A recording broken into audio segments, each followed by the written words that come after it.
शासन व्यवस्था।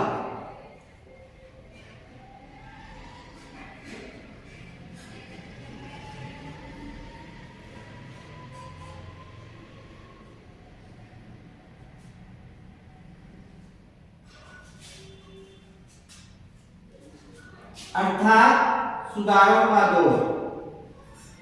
इसमें अनेक सुधार किए गए।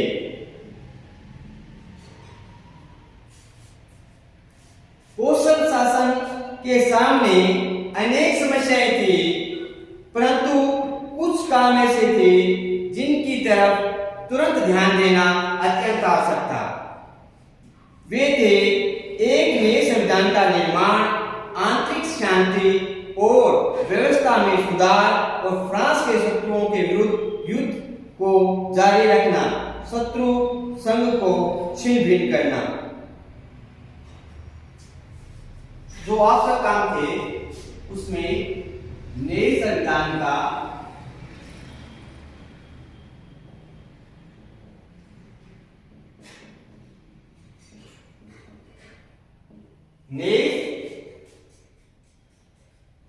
का निर्माण, इसके अलावा आंतरिक शांति व्यवस्था कायम करना।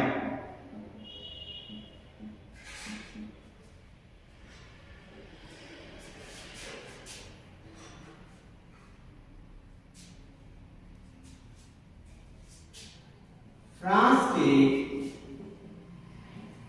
शत्रुओं के विरुद्ध युद्ध जारी रखना।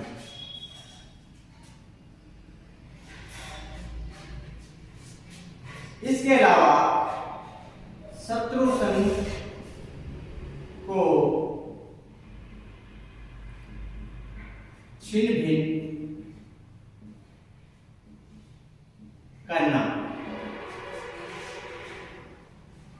कौशल शासन व्यवस्था के अंतर्गत ये सुधार करने जरूरी थे। नए संविधान का निर्माण करना, आंतरिक शांति व्यवस्था कायम करना, फ्रांस के शत्रुओं के विरुद्ध युद्ध जारी रखना, शत्रु संघ को छिन्न भिन्न करना। ये प्रमुख कार्य थे। सर्वप्रथम अपने बात करेंगे संविधान के बारे में। संविधान का निर्माण।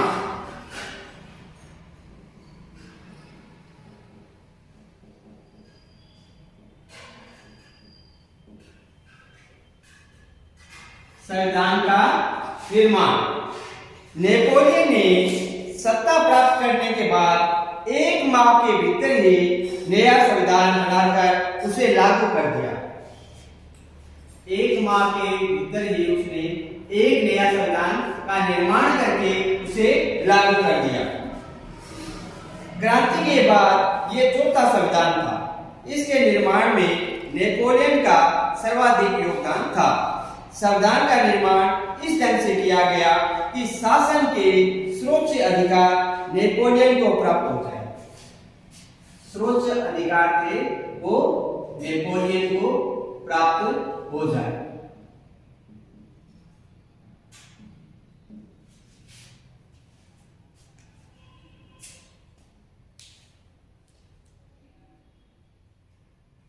कार्यपालिका शक्ति 3 कौंसलों को सौंप दी गई। कौंसलों के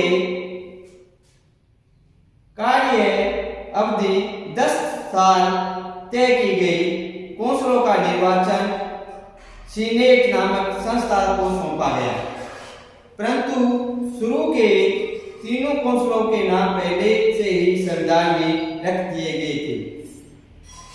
नेपोलियन प्रथम कौंसल, कैंसलो द्वितीय कौंसल और लोब्रोन तृतीय कौंसल। राज्य की अधिकांश शक्तियां प्रथम कौंसल के पास थी। नए संविधान में 4 संस्थाओं की व्यवस्था की गई। राज्य परिषद, ट्रिब्यूनेट व्यवस्थापिका और सीनेट। राज्य परिषद का काम विधेयकों को प्रारूप तैयार करना था। क्रू ने उन विधेयकों पर वाद विवाद कर सकता था, परंतु उसे वोट देने का अधिकार नहीं था। व्यवस्थापिका में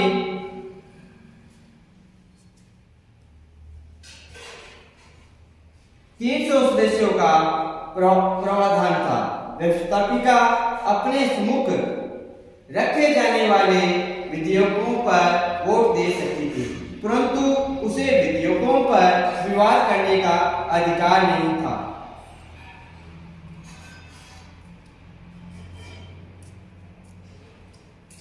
परंतु वह मात्र ढंग था और इसका एकमात्र उद्देश्य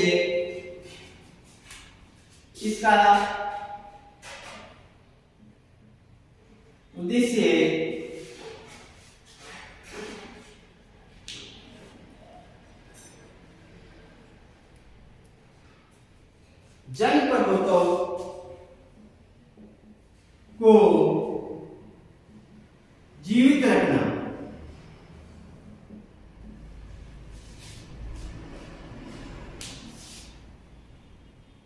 अन्यथा जनता का प्रभुत्व समाप्त हो चुका था।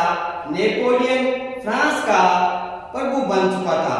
उसने अपने सुधारों के द्वारा अपने आप को इस योग्य भी प्रमाणित कर दिखाया था। व्यवस्था की स्थापना।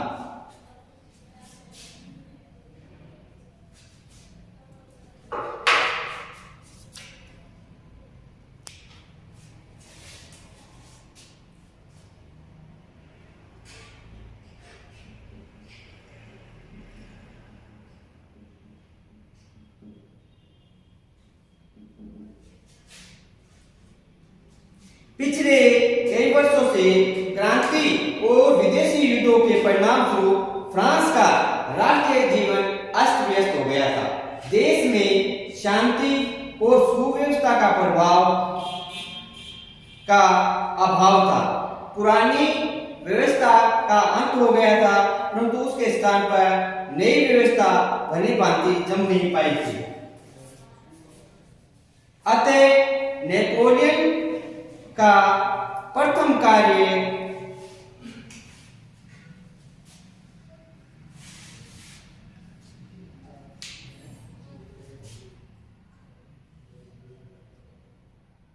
संस्थाओं का नवीन संगठन और सामाजिक जीवन का पुनर्निर्माण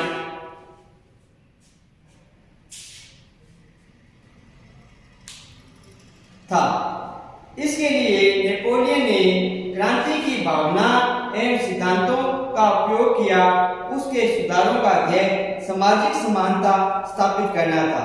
इस दृष्टि से पुराने मतभेद, दलबंदी और झगड़ों को बुलाकर सभी को समान स्थान दिया।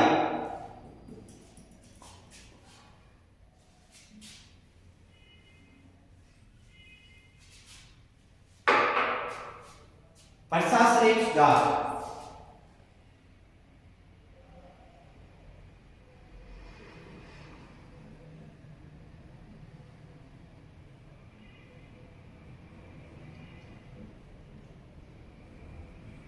प्रशासनिक सुधार। नेपोलियन ने शासन व्यवस्था में महत्वपूर्ण सुधार किए। राष्ट्रीय महासभा ने क्रांति की भावना में बहते हुए संपूर्ण फ्रांस को भिन्न भिन्न डिपार्टमेंटों यानी विभागों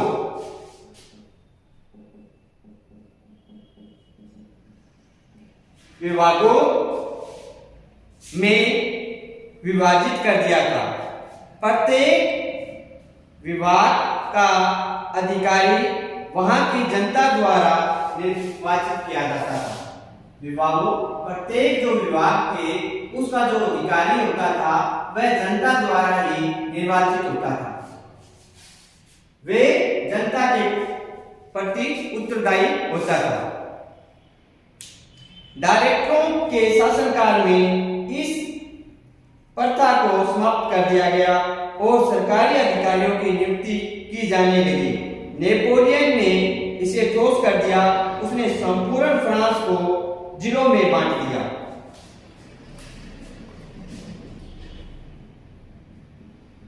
जिलों में बांट दिया। प्रत्येक विभाग का एक अधिकारी होता था जो प्रोफेक्ट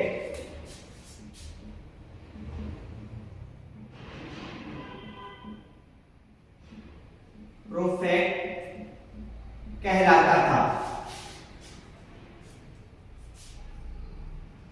जिलों के उपविभाग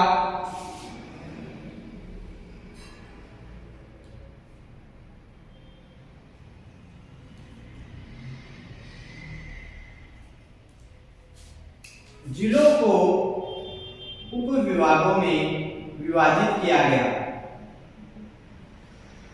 इसका जो अधिकारी होता था उसे उप प्रोफेक्ट के नाम से जाना जाता था। प्रत्येक नगर अथवा का प्रमुख मेयर कहलाता था। प्रत्येक नगर का जो अध्यक्ष होता था वो मेयर कहलाता था। नेपोलियन ने अधिकांश विभागों पर अपने सैनिक अधिकारियों को ही नियुक्त किया। ये सैनिक अधिकारी सिर्फ नेपोलियन के प्रति उत्तरदायी होते थे। इस प्रकार स्थानीय प्रशासन पर नेपोलियन का पूर्ण अधिकार हो गया।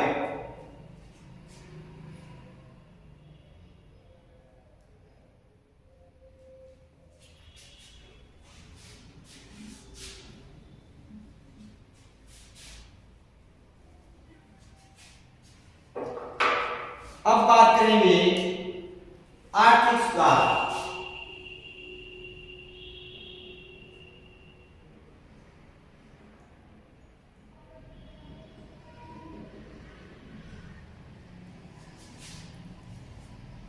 फ्रांस की आर्थिक स्थिति क्रांति के पूर्व ही खराब हो चुकी थी और क्रांति की उथल पुथल के कारण अधिक बिगड़ गई थी। उद्योग धंधे चौपट हो गए।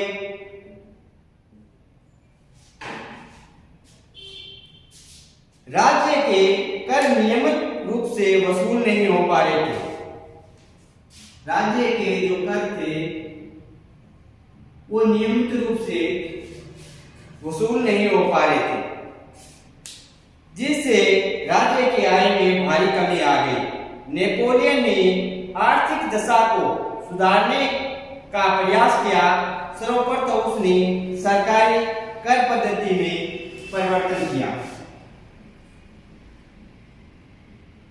कर पद्धति में परिवर्तन किया।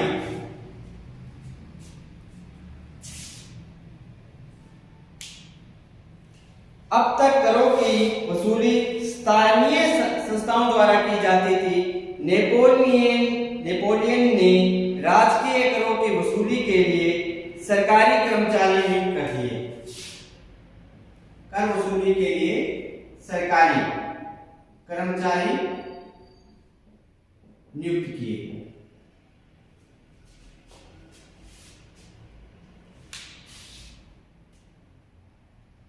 दूसरा महत्वपूर्ण कार्य था वह व्यापार वाणिज्य की स्थिति में सुधार लाना।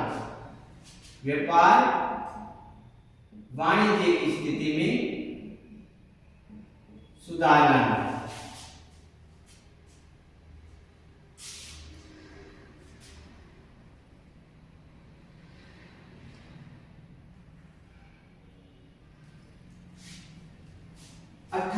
ईस्वी में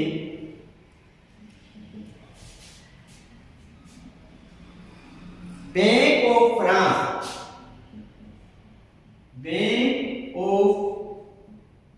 फ्रांस की स्थापना की।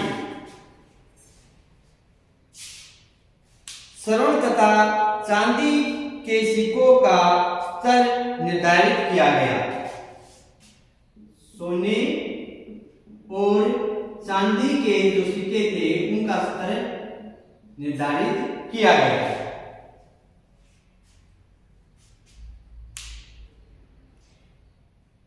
प्रत्यक्ष करों को कम किया गया तथा अप्रत्यक्ष कर जैसे शराब, नमक, तंबाकू आदि पर बढ़ाया गया।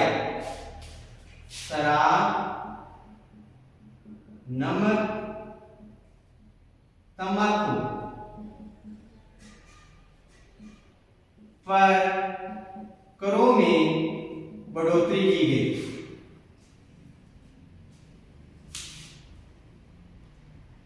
पराजित देशों से फ्रांसीसी सैन्यों का खर्चा वसूल किया जाने लगा। युद्ध का खजाना भी लिया जाने लगा। व्यापार की उन्नति के लिए राष्ट्रीय उद्योग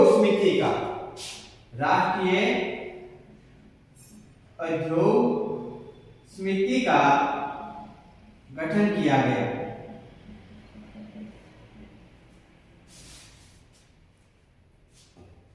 खाद्य सामग्री को सुव्यवस्थित वितरण पद्धति के संबंध में कई नियम बनाए गए। दशमलव पद्धति को लागू किया गया। यातायात के साधनों में सुधार किया गया, जिसके परिणाम स्वरूप फ्रांस की आर्थिक स्थिति में काफी सुधार हुआ।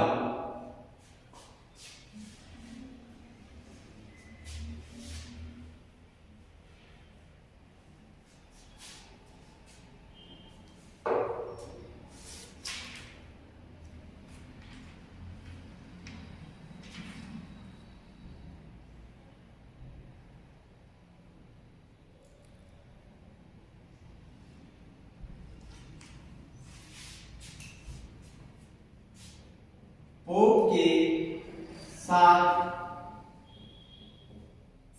समझौता।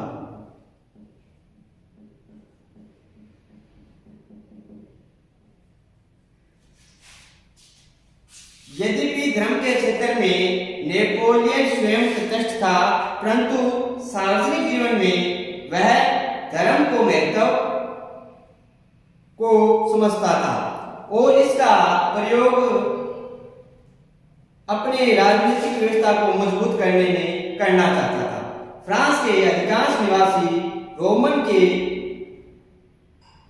कैथोलिक व्यवस्था को मजबूत बनाना चाहते थे। फ्रांस और क्रांति के पूर्व रोमन चर्च फ्रांस के राजतंत्र तथा कुलीनों का समर्थक था।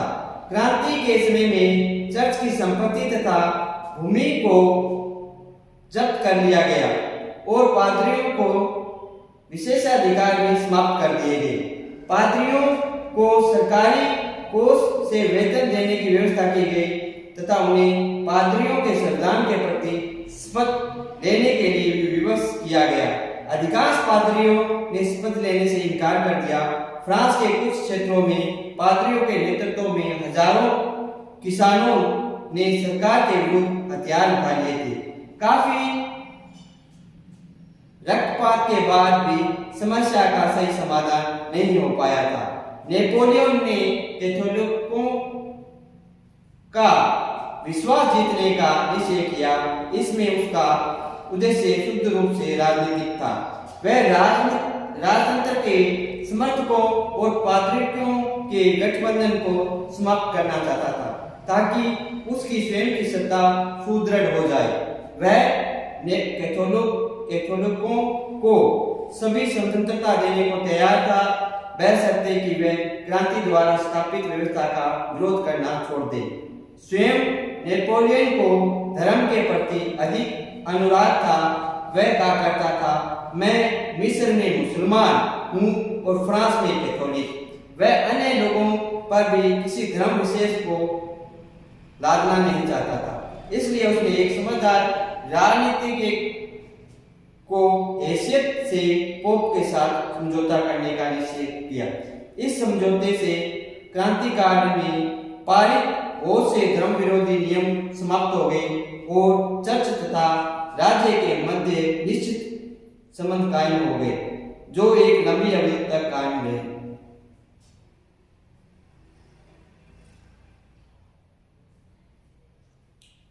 इस समझौते के द्वारा पोप ने क्रांति काल में चर्च की जब्त भूमियों पर से अधिकार हटाने के लिए कहा।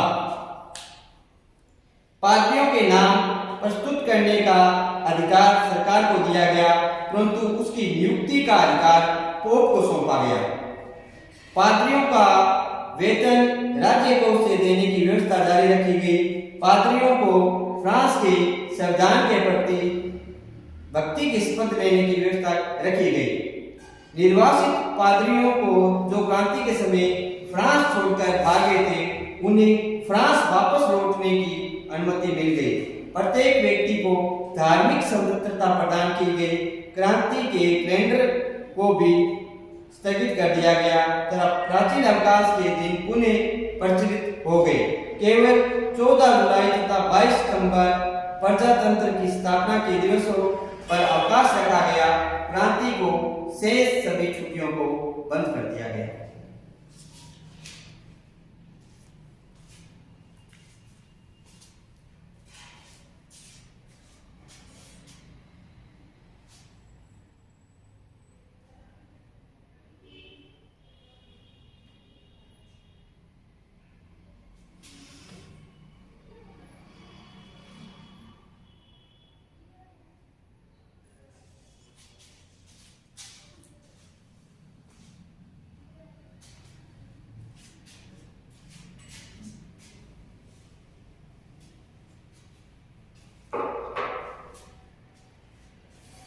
शिक्षा संबंधी सुधार।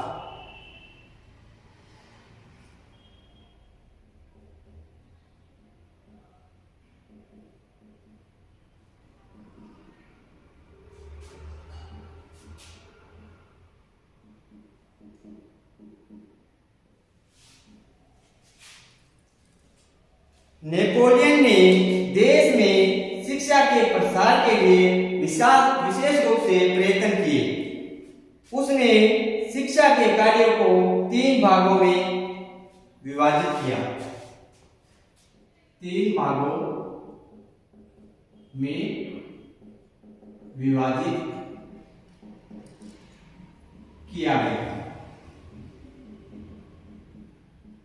फर्स्ट, प्राथमिक,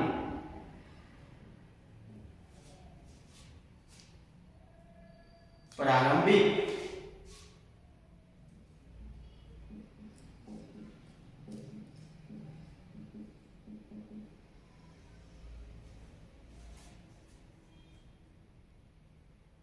उच्च माध्यमिक,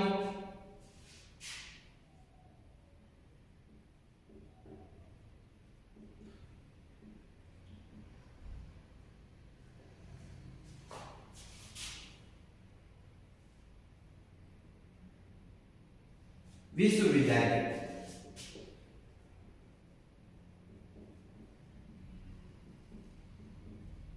ये 3 भागों में विभाजन किया गया। प्रत्येक नगर में प्राथमिक और उच्च माध्यमिक विद्यालय स्थापित किए गए। शिक्षकों को राज्य की ओर वेतन दिया जाने लगा। शिल्प और व्यवसाय के विद्यालय खोले गए। शिल्प और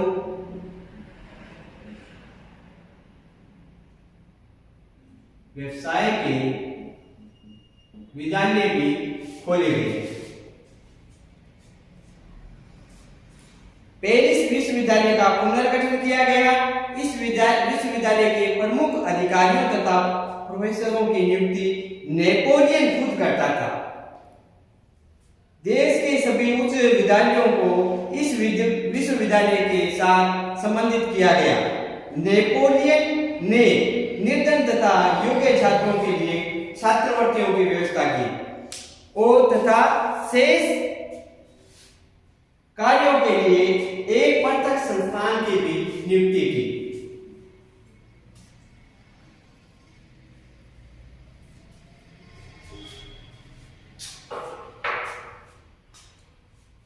विधि संहिता।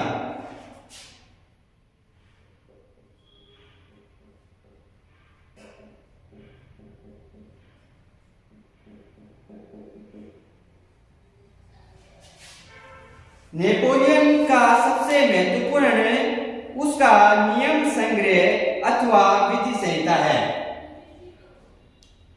एक बार नेपोलियन से कहा, मेरा वास्तविक गौरव मेरा 40 युद्धों की विजय से नहीं है, मेरी विधि संहिता ही ऐसी है जो कभी ना मिट सकेगी और जो चिरस्थायी सिद्ध होगी। वस्तुतः विधि संहिता का महत्व उसकी सभी विधियों से अधिक है। उसके नियम संग्रह संपूर्ण मानव समाज के लिए सर्वोत्तम उदार कार्य हैं। क्रांति से पूर्व फ्रांस के विविध प्रांतों में भिन्न भिन्न प्रकार के कानून प्रचलित थे। उनमें किसी प्रकार की समानता नहीं थी। क्रांति काल में एक अंतर्राष्ट्रीय कानून व्यवस्था लागू करने का प्रयत्न किया गया, परंतु विशेष सफलता प्राप्त नहीं हुई। नेपोलियन ने इस अधूरे कार्य को पूरा करने का निश्चय किया। क्रांति के पूर्व ही असंख्य कानून थे और क्रांति के साथ नए कानूनों की बाढ़ आ गई। इसलिए इस बात की आवश्यकता सभी कानूनों की पारस्परिक असंगतियों को दूर करके उन्हें क्रमबद्ध किया जाए और जनता के सामने स्पष्ट, युक्ति संगत और तर्कपूर्ण ढंग से पेश किया जाए। इस संहिता को तैयार करने में नेपोलियन ने काफी रुचि ली। इसका ढांचा सामाजिक समानता, धार्मिक सहिष्णुता, व्यक्तिगत संपत्ति और संयुक्त पारिवारिक जीवन के आधार पर खड़ा किया गया। सिविल मैरिज और तलाक को संस्थाओं की मान्यता देकर इस विधि संहिता ने यूरोप में इस बात को प्रचलित कर दिया कि जिन पादरियों की सहायता के भी समाज का काम चल सकता था। यह कानून के आधार पर एक धर्मनिरपेक्ष जीवन की परिकल्पना थी। नेपोलियन द्वारा निर्मित नियम विधान की संख्या 5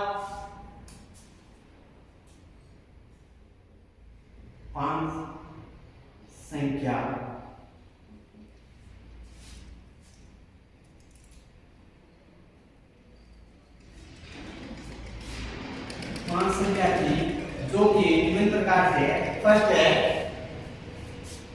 नागरिक नियम।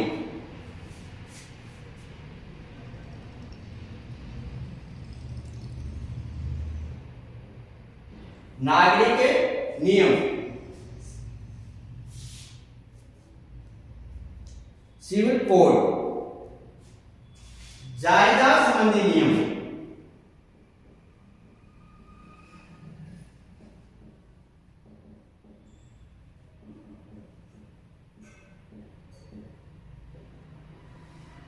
उसके बाद नागरिक नियम पद्धति, नागरिक नियम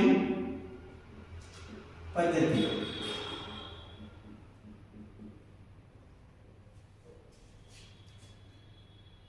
फौजदारी नियम संग्रह,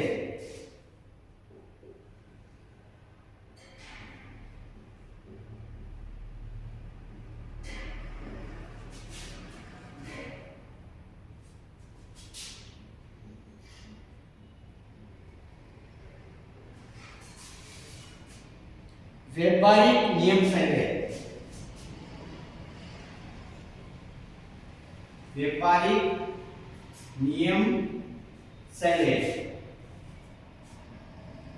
नेपोलियन विधि संहिता पर नेपोलियन की व्यक्तिगत विचारों का जबरदस्त प्रभाव था।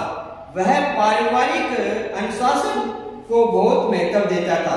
उसका मानना था कि पुत्र को पिता की बात और पत्नी को पति की बात अवश्य माननी चाहिए। वह फ्रांस में कड़े पिताओं, आज्ञाकारी पुत्रों और बिना अधिकार वाली परतंत्र स्त्रियों की कल्पना करता है। विधि संहिता में पत्नी और संतानों पर परिवार के स्वामी के अधिकार को अधिक दृढ़ करने का प्रयास किया गया। पत्नी को पूर्णतः पति के नियंत्रण में रखा गया तलाक पद्धति को बहुत कठिन बना दिया गया और परिवार के स्वामी को यह अधिकार मिला कि वे पारिवारिक संपत्ति को अपनी इच्छा अनुसार किसी को भी दे सके। उसकी यह व्यवस्था क्रांतिकारी प्रवृत्ति के विरुद्ध परंतु रोमन कानूनों की व्यवस्था से अधिक नजदीक थी। इसका मुख्य कारण था कि उस समय फ्रांस में पारिवारिक अनुशासन छिन्न भिन्न हो गया था और समाज में अनैतिकता बढ़ गई थी, जिसे रोकना बहुत जरूरी था। लेकिन विवाह पद्धति में सुधार करके नेपोलियन ने एक नए मार्ग का पथ प्रदर्शन किया।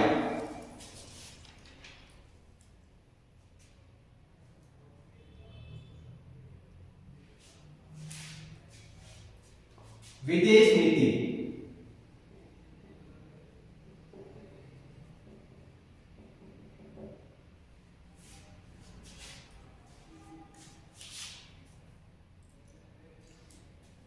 कौशल बनते ही नेपोलियन को फ्रांस के नए शत्रु संघ से निपटना पड़ा।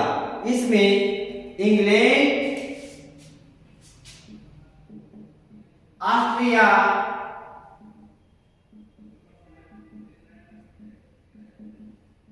रूस शामिल थे। रूस की अपने मित्रों से अनबन हो गई थी और वह संघ से अलग हो गया। रूस की अपने मित्रों से अनबन हो गई, जिसके परिणाम स्वरूप वह उससे अलग हो गया।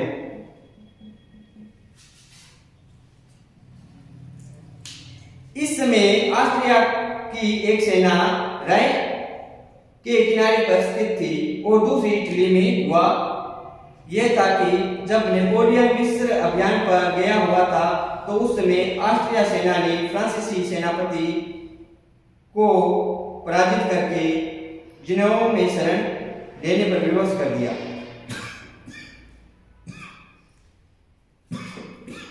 बाद में उसने जिनेवा की घेराबंदी कर दी। इस समय मैसोन की स्थिति दयनीय हो चुकी थी। नेपोलियन ने एक अत्यधिक जोखिमपूर्ण योजना बनाई। उसने ऑस्ट्रिया सेनाएं तथा उनके देश के बीच में घुसकर पीछे से आक्रमण करने का निश्चय किया। इसके लिए उसे विशाल सेना से बर्फीले अल्प्स पर्वत को लांघना पड़ा और यह काम केवल एक सप्ताह में पूरा कर दिया गया। सारा संसार उसके इस वीर कार्य से आश्चर्यचकित हो गया। 14 जून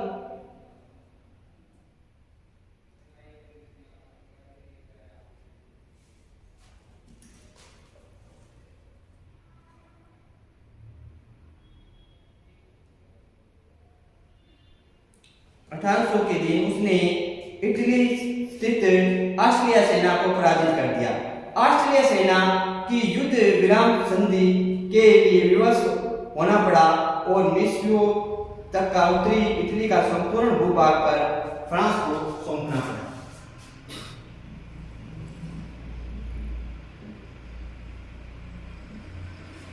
ऑस्ट्रिया से कुछ भू क्षेत्र फ्रांस को सौंपने पड़े।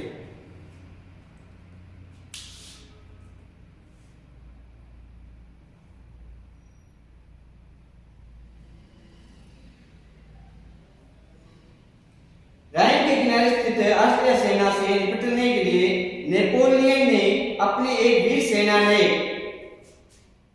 को पहले से भेज दिया था। 6 मास के उपरांत जर्मनी में होहेन नामक स्थान पर लड़े गए युद्ध में मोरू ने ऑस्ट्रिया सेना को पराजित कर दिया। फलस्वरूप 9 जनवरी 1801 ईस्वी को ऑस्ट्रेलिया ने संधि कर ली। इसकी शर्तें कैम्पोरियन की संधि के समान ही थी।